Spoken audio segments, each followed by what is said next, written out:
राधा वल्लभ श्री हरिवंश। महाराज जी, प्रिया प्रीतम से मिलन मिलन के मार्ग पर चलते हुए साधक के जीवन में काम रूपी विकार का क्या स्वरूप रहता है जो बहुत उसे जोर नीचा का गिरा होता है, देता है? बहुत जोर का होता है। क्योंकि टक्कर का योद्धा एक ही है। ये प्रेमी को गिराने के लिए एक ही है जो योद्धा समर्थ है, दूसरा नहीं समर्थ है। जैसे क्रोध और लोभ है, ये इसी की उपज है, काम की। कामः संजायते क्रोधा, और काम की पूर्ति में लोभ, और काम की पूर्ति में बाधा में क्रोध। लोभ और क्रोध इसी की उपज है, काम की। सबसे बड़ा सुभट योद्धा काम ही है, ज्ञानियों के लिए भी और प्रेमियों के लिए भी। ये ज्ञानियों को नित्य बैरी है, नित्य दुश्मन है, ये कभी ना घाने वाला, महापापी, महापापना, ये महान पाप कराने वाला, महासनो, चाहे जितना भोग लो कभी तृप्त नहीं होने वाला। तो जैसे ही हमारे हृदय में, वैसे सबके हृदय में काम है, लेकिन जैसे ही हम काम विजयी होने की सोचते हैं वैसे ही अपना विशेष रंग दिखाता है। प्रिया प्रीतम के मिलन का मतलब काम विजयी होना, भगवत प्राप्ति का मतलब काम विजयी होना। जो ही हम इस पर शासन करना चाहते हैं, तो जैसे हम किसी दुश्मन के अंडर में है तो निश्चिंत है, और जब हम भागने की कोशिश करेंगे तब वो हमारे हाथ पैर तोड़ेगा, तब वो हमको बंदी बनाएगा। ऐसे ही जब हम सोचते हैं अब हम भगवत प्राप्ति करेंगे, अब ये गंदा विचार हमारे अंदर में इतना होगा जो पहले कभी नहीं हुआ। अब इसको रोकने के लिए ही ये सत्संग है, नाम जप है, भगवान से प्रार्थना है। रोना चाहिए एकांत में, बिन रोए किन पाइया प्रेम प्यारा मीत। हे नाथ, आप ही हमें सामर्थ्य दो कि हमारे अंदर कोई विकार न रहे। तो वही करो सदा तिनके रखवारी, जिम बालक राखे महतारी। वही भगवान माँ की तरह बचाते हुए, प्यार करते हुए आगे बढ़ाते हैं। बका है बहुत बड़ा शत्रु, ये सबसे बड़ा शत्रु है, चाहे कोई भी हो। ये इस दुश्मन को बिना नाम जप के और बिना गुरु आश्रय के परास्त नहीं किया जा सकता है। भगवान ने काम पर विजय प्राप्त करने के लिए अर्जुन को आज्ञा दी है कि बहुत खाने वाला, कभी ना घाने वाला, ज्ञानियों का नित्य दुश्मन ये काम है, यही गिराता है। इसलिए अर्जुन, इसको तुम मार। किससे? विवेक रूपी तलवार से, ज्ञान रूपी तलवार से मार। ये कितना भोगोगे, कहां तक भोगोगे? कभी तृप्ति हुई है क्या किसी की? इसका मतलब है त्यागाच्छांतिरनंतरम, ना कि भोगाच्छांतिरनंतरम। भोग से तो और अग्नि बढ़ेगी, और काम बढ़ेगा, और वासना बढ़ेगी। तो धर्म पूर्वक जब काम को सेवन किया जाता है तो उससे वैराग्य आता है।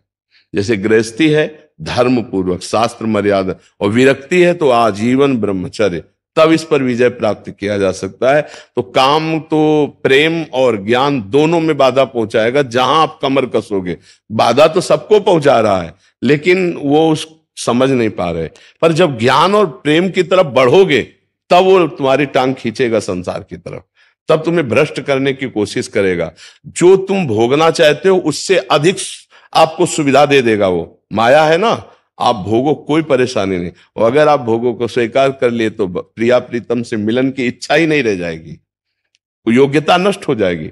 भोगेश्वर प्रसक्तानाम तयापहृत चेतसाम व्यवसायत्मिका बुद्धि समाधोन विधेयते। जिसका चित्त भोग और ऐश्वर्य ने अपहृत कर लिया है, मुझे भगवत प्राप्ति कर ली, वो ऐसा सोच ही नहीं सकता है। वो वही सोच सकता है जो भोगों का त्याग कर रहा है, और जिसके हृदय में भगवान की कृपा से ये बात आ गई कि मानव जीवन की दिव्यता भगवत साक्षात्कार करना। अब इन भोगों में फंस करके मैं अपने जीवन को नष्ट नहीं करूंगा। तो गृहस्थ होते हुए, हर कर्तव्य करते हुए धर्म से चलता है, भगवान का नाम जप करता है। और देखो, एक खास बात यह कि जितने भी विकार हैं ये तभी हमको परास्त करते जब इनको बहुत प्यार देते हैं। दुश्मन को प्यार दोगे तो गला ही काटेगा, दुश्मन को दुश्मन मानकर व्यवहार करोगे तो कभी हारोगे नहीं, क्योंकि धोखा नहीं हो पाएगा। अगर दुश्मन को दोस्त मान करके रख लिया तो गला काट देगा। हम लोग ये बेवकूफी कर चुके हैं बहुत जन्मों से कि काम, क्रोध, लोभ, मोह, मद मत्सरी हमारे मन में है, हृदय में है, देखो। पर हम इनको इतना छुपा के रखते हैं कि किसी से कह नहीं सकते। हमारे अंदर जो ये हमारा नाश कर रहे हैं, बोलो हम इनके खिलाफ हैं या अनुकूल हैं? अंदर से देखना। अगर सभा में खड़े होके पूछा जाए आपके अंदर काम है, तो आप पूरा झूठ बोल देंगे, नहीं जी। आपके अंदर अहंकार है? नहीं जी, मेरे अंदर अहंकार कहाँ है। अर्थात आप दुश्मनों को छुपा रहे हैं ना, अपने हृदय के दुश्मनों को आप छुपा रहे हैं। बड़ी सेफ्टी से हर आदमी छुपाता है। और अगर दुश्मनों को चौड़े में खड़ा करके इनको दुश्मन बना दो, और फिर इनकी खिलाफत करो, तो खास बात यह कि तुम्हें इसलिए परास्त नहीं कर सकते क्योंकि तुम्हारे दस्तखत के बिना इनमें कोई पावर नहीं। जैसे मन नेत्रेंद्रिय के साथ हुआ, मुझे रूप देखना है, मुझे नहीं देखना है। आंख खुली, भला दिखा दे, नहीं देखना है। जब हम स्वीकृति दे देंगे, अच्छा देख लो, तो ऐसे नेत्र घूम जाएंगे, हम देख लेंगे। नेत्रेंद्रिय मन के साथ नहीं रूप देख सकती जब तक हम नहीं चाहेंगे। श्रवणेंद्रिय मन के साथ तब तक शब्द नहीं सुन सकती जब तक हम नहीं चाहेंगे। ऐसे हर इंद्रिय तब तक भोग नहीं भोग सकती जब तक हम नहीं चाहेंगे। तो हम चाह को अपनी ना जानकर इनकी चाह को अपनी मान लिया, इसलिए हमारा नाश हो रहा है। मांग रहा है अंदर से काम, और हम क्या कर रहे हैं, हम मान लिए कि मेरी मांग है, और मैं मर। दुश्मन की बात को हम अपनी बात मान लिए, तो हम मरते चले जा रहे हैं, जबकि वो मेरा विषय नहीं है, वो इंद्रियों का विषय है। अगर समझ पा रहे हो अध्यात्म है ये। हम जब काम को अपना विषय मान लेते हैं तब हम परास्त हो जाते हैं। नहीं, जबकि वो आपकी मांग नहीं, आपके दुश्मन काम की मांग है। यही ना समझ होने के कारण हम कहते हैं कि हमें ज्ञान तो है कि मैं गलत कर रहा हूं, पर मैं रोक नहीं पाता हूं। इसलिए नहीं रोक पाते हो कि आपने जो गलत आपको सलाह दे रहा था, उसकी सलाह को आपने अपनी मांग मान ली, इसलिए आप गलत कर गए। तो अब ये काम को रोकने के लिए आपके अंदर विवेक चाहिए और धर्म चाहिए। ये दो चीजें। गृहस्थ हो तो धर्म पूर्वक अपने विषय का सेवन करो, तो भगवान की प्राप्ति में बाधा नहीं पड़ेगी। विरक्त हो तो किसी भी तरह से विषय संयोग है ही नहीं, क्योंकि विरक्त है। गृहस्थ में एक मर्यादा है। अब जैसे पति पत्नी का भाव है, गृहस्थ में जो अन्य भी भोग हैं, अगर उन्हें धर्म पूर्वक आप सेवन नहीं करते तो अपराध है, अधर्म पूर्वक अगर आप सेवन करते तो अपराध है। दोनों बातें हैं।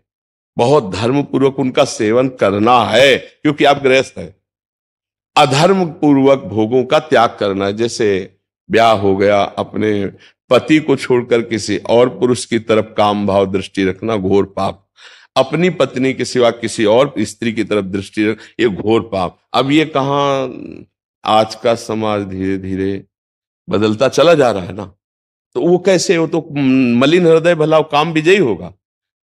तो गृहस्थ में धर्म पूर्वक भोगा हुआ काम भी उसे भगवत प्राप्ति करा देगा। विरक्त में किसी भी तरह से काम का सेवन ना करते हुए वो सच्चिदानंद भगवान को प्राप्त होता है। अभी आप देख लीजिए, काम पर विजय प्राप्त करने के लिए दो ही उपाय हैं। एक प्रवृत्ति मार्ग से जाते हुए धर्म पूर्वक भोगते हुए वैराग्य को प्राप्त होना, और एक निवृत्ति मार्ग से जड़ से उसको नाश करते हुए, किसी भी तरह उसका संयोग ना होते हुए परमात्मा को प्राप्त करना। तो जैसे आप लोग गृहस्थ हैं, तो आप लोग एक सीमा में रहें, नाम जप करते हुए अपनी मर्यादा में रहे, तो धर्म पूर्वक गृहस्थी में चलते हुए भगवान की प्राप्ति हो जाएगी। ये विश्वास कर लीजिए। और अगर मनमानी आचरण हुए तो फिर प्रिया प्रीतम और भक्ति, इनकी बात दूर जाने दो, मनुष्यता नहीं रह जाएगी, मनुष्यता नहीं रह जाएगी।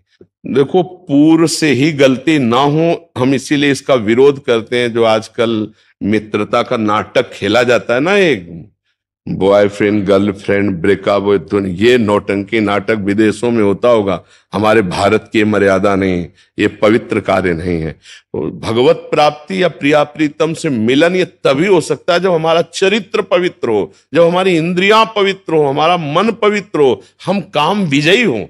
एक पत्नी व्रत रखने वाला या एक पतिव्रत रखने वाला काम विजयी ही होगा, पक्का होगा, क्योंकि उसमें सुख नहीं, एक दिन उसको वैराग्य हो जाएगा। लेकिन बेविचार करने वाला, मलिन अंतःकरण वाला, चाहे बूढ़ा हो जाए, मर जाए, तो भी वासनाएं नहीं नष्ट होती। इस बात को समझो, इस सिद्धांत को समझो। आजकल नए बच्चे ही चरित्रहीन हो रहे, कैसे जाकर भगवत प्राप्ति या राष्ट्र सेवा या दिव्यता इनमें कैसे आ पाएगी। तो काम विजय होने के लिए पहले चरित्र पावन करे, इंद्रियों को नाम जप के द्वारा और विवेक बुद्धि से मन को शासन में लेकर के इन शत्रुओं का नाश करे, तब भगवत साक्षात्कार होता है। और ये सब सहज में हो जाता है, कोई परेशानी नहीं पड़ती। हमारा लक्ष्य बन जाए, सत्संग सुनते हमारा लक्ष्य बन जाए भगवत प्राप्ति, हमारा लक्ष्य बन जाए धर्म से चलना, हमारा लक्ष्य बन जाए पति प्रेम, हमारा लक्ष्य बन जाए एक सीमा में स्थित रहना, अभी सब ठीक हो जाए। लेकिन मन के अनुसार या काम वेदना के अनुसार या हमारी गंदी वृत्ति के अनुसार, तब तो हमारा सर्वनाश हो जाएगा। भगवत प्राप्ति है तो बहुत ऊंची बात है, हम एक मनुष्य कहलाने योग्य नहीं रह जाएंगे, हमारा जीवन सर्वस्व ये काम नष्ट कर देगा। जरा सी गलती हुई, आजीवन कारावास भोग रहे हैं। जरा सा काम ने अपना अधिकार दिखा दिया, गोली मार दी गई है। जरा सा काम ने अपना अधिकार दिखा दिया, फांसी की सजा दी गई। ये क्या है? अगर हम विवेक से नहीं चलेंगे तो हमारा सर्वनाश काम कर देगा। भगवत प्राप्ति तो बहुत दूर है, बहुत बड़ा राक्षस है ये काम, और धर्म पूर्वक भोगा गया काम भगवान का स्वरूप भी है, ये भी बात समझ लो।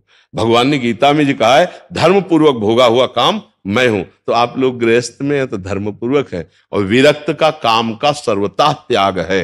काम क्रोध मद मान न मोहा, लोभ न क्षोभ राग नहीं द्रोहा, जिनके कपट दंभ नहीं माया, जिनके हृदय बसो रघुराया। तो समझ पा रहे हो आप सखी? हाँ, ये भगवत मार्ग है, बहुत पहले चरित्र पावन, तभी तो पवित्र भगवान का साक्षात्कार होता है। और इस काम जैसे राक्षस ने सबके हृदय को अपवित्र करने की ठान ली है। कोई बचेगा तो गुरु कृपा पात्र बचेगा, भगवत कृपा पात्र बचेगा, जो बुद्धि से ये सोच रहा है कि नहीं ये दुश्मन है तो बच जाएगा, नहीं अगर मित्र मानेगा तो कैसे बच पाएगा। और आजकल बच पाना और दुर्लभ हो गया, क्योंकि मोबाइल भगवान है। मोबाइल भगवान में जहां जो जिस प्रदेश का, जिस देश का जो चाहो दृश्य देख सकते हो, नहीं उसमें सब कुछ विराजमान है, वो विश्व रूप है।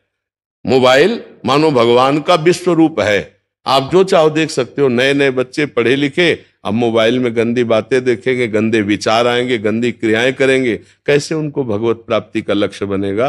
कैसे? भगवत प्राप्ति तो बहुत दुर्लभ बात है, मनुष्यता नहीं आ पा रही है।